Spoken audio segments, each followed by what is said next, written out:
writers, Nanowrimo has begun. This is day one, or as Sherlock Holmes would say, the game is afoot. So let's get started. I have a couple of things I want to talk to you about today, a little housekeeping, a writing tip, and my daily production, and a new narrator. So let's get started right now. Oh, hey, I'm glad you showed up. The movie's about to start. It's supposed to be a really good one.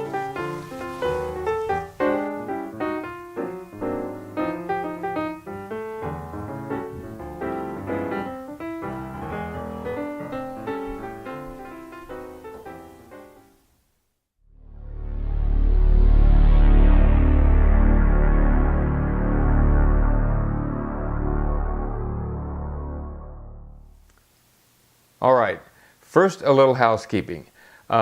This is day one of 30 days because I'm going to be posting my writing for the day every day, and I plan on giving you a writing tip, and if you have any questions, leave them down below on this video, because in the next video I will answer any and all of those questions that my viewers leave. And I plan on doing that every day along with a writing tip. And in addition, I will, as I think I mentioned that, I will have a new narrator. Kate got a better job somewhere else, so I have moved Allison into her position, and Allison is going to be reading the writing progress for today a little bit later.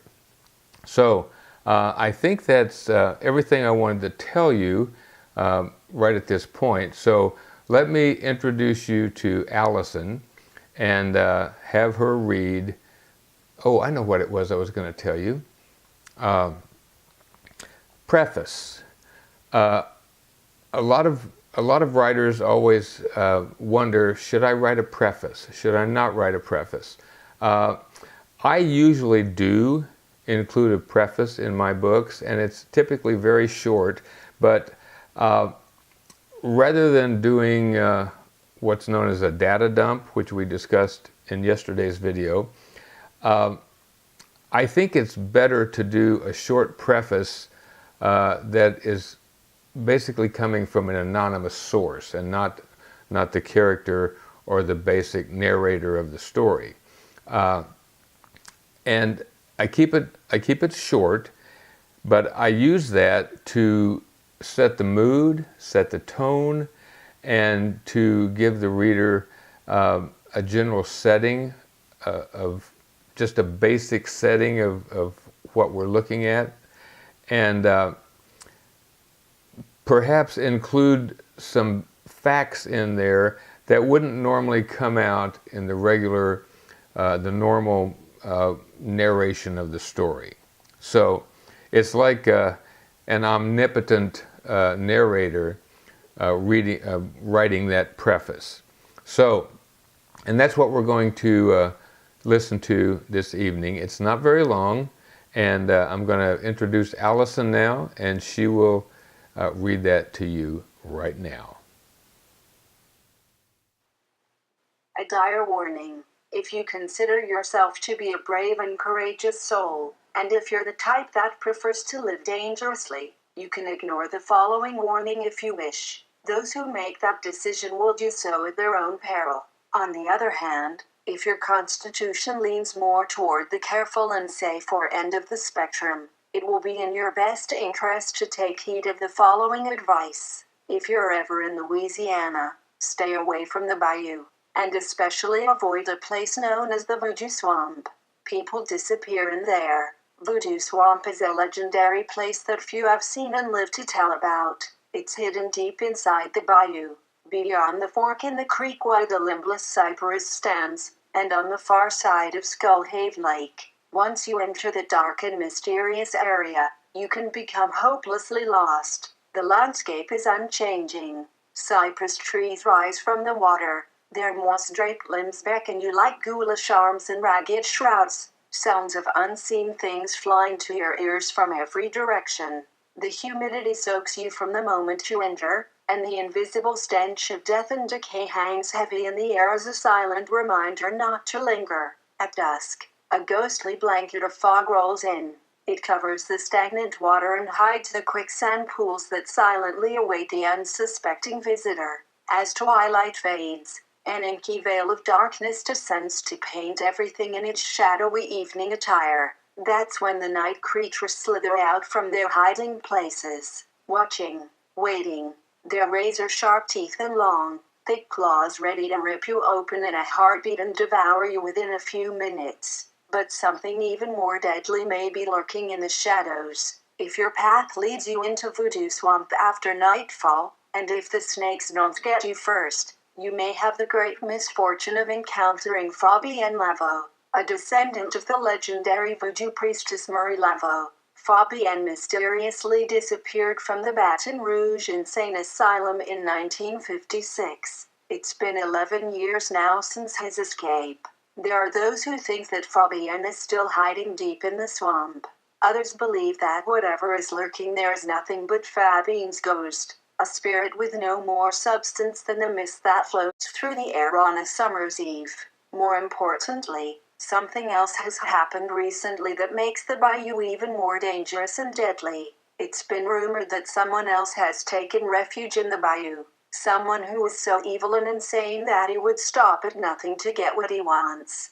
That suspicion has not been verified at this time, but if it is true, one would be wise to heed the following. If you're ever in Louisiana, stay away from the bayou, especially the Voodoo Swamp.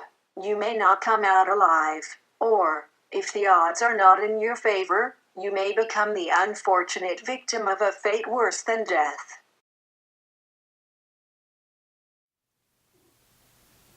And there you have it. That I wrote that to kind of set the mood. I wanted it to be dark and dismal and scary. And one thing I've learned as a writer is that readers have more than one sense. They can see things if you describe them, but they can also smell, they can taste, they can hear, and they have a sense of touch. Just to go back for a second to this one part to kind of drive that point home. Hold on a second, bear with me.